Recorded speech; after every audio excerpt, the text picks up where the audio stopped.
Hello, I'm Fazil Khan from Hero A. Today I'm going to discuss about unsteady state heat conduction. So, unsteady heat transfer. Many heat transfer problems require the understanding of the complete time history of the temperature variation. For example, in metallurgy, the heat treating process can be controlled to directly affect the characteristics of the processed material. Annealing can soften metals and improve ductility. On the other hand, quenching can harden the strain boundary and increase strength. In order to characterize this transient behavior, the full unsteady equation is needed. So, here you can see the equation where alpha is equals to k by rho c is the thermal diffusivity. A heated or cooled body at temperature I is suddenly exposed to fluid at T infinity with a known heat transfer coefficient. Either evaluate the temperature at a given time or find a time for a given temperature. So here you can see the question: how good an approximation would it be to say the annular cylinder is more or less isothermal? So depends on the relative importance of the thermal conductivity in the thermal circuit compared to the convective heat transfer coefficient. Biot number Bi defined to describe the relative resistance in a thermal circuit of the convention com- compared. So Bi is equals to internal conduction resistance with the solid to the external convection resistance at body surface. So LC is a characteristics length of the body, and Bi is no conduction resistance at all. The body is isothermal, and small bi is conduction resistance is less important. The body may still be approximated as isothermal. Lumped capacitance analysis can be performed. Large Bi conduction resistance is significant. The body cannot be treated as isothermal. Transient heat transfer with no internal resistance. Lumped parameter analysis. So total resistance is equals to resistance of external plus internal, and G is dt by d caps t by small t is equals to minus Ha by mc p into t minus t infinity. So solution is let is equals to t minus t infinity, therefore d by dt is equals to minus Ha by mc p. Lumped parameter analysis.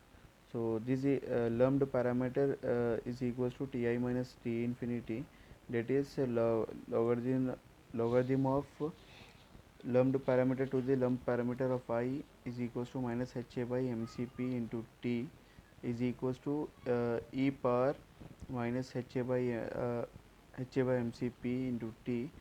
So it comes into form in the form of t minus t infinity by ti minus t infinity is equals to e power minus t by mcp by Ha. So to determine the temperature at a given time, or to determine the time required for the temperature to reach a specified value. So temperature function only of time and not of space. So here there are another lumped parameter analysis, further simulation of lumped parameter analysis is here, and define FO as the Fourier number that is equals to sigma by LC square into T, and Biot number Bi is equals to HLC by K. So the temperature variation can be expressed as T is equals to exponential of minus Bi into FO, where LC is a characteristic length scale real to, real to the size of the solid involved in the problem. For example, LC equals to R naught by 2 half minus radius when the solid is a cylinder, LC is equals to R naught by 3, one third radius when the solid is sphere, and LC is equals to L half thickness when the solid is a plane wall with a 2L thickness. The plane wall. No, one spatial variability of temperature is included. There is the existence of 7 different independent variables. How may the functional dependence be simplified? The answer is dimensionalization. You first need to understand the physics behind the phenomena, identify parameters governing the process, and group them into meaningful non-dimensional numbers. Numerical methods for unsteady heat transfer. Unsteady heat transfer equation, no generation, constant k, one dimensional in Cartesian coordinate. So rho c into dou t by dou small t is equals to dou by dou x into k into dou t by dou x plus s. The term on the left hand side of the above equation is the storage term arising out of accumulation or depletion of heat in the domain under consideration. Note that the equation is partial differential equation as a result of an extra independent variable time t. The corresponding grid system is shown in figure on next slide. You can see here, and you can even see the mathematical formulation.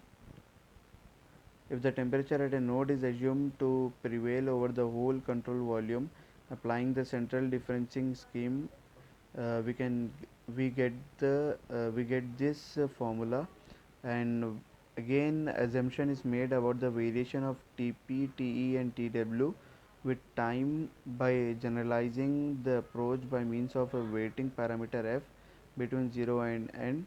After all this simulation, we get the final formula. So general remarks: a system of algebraic equations must be solved at each time level. The accuracy of the scheme is first order in time. The time marching procedure starts with a given initial field of the scalar psi naught. The system is solved after selecting time step delta t for the implicit scheme.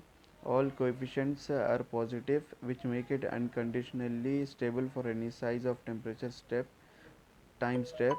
Hence, hence, the implicit method is recommended for general purpose transient calculations because of its robustness and unconditional stability. Thank you.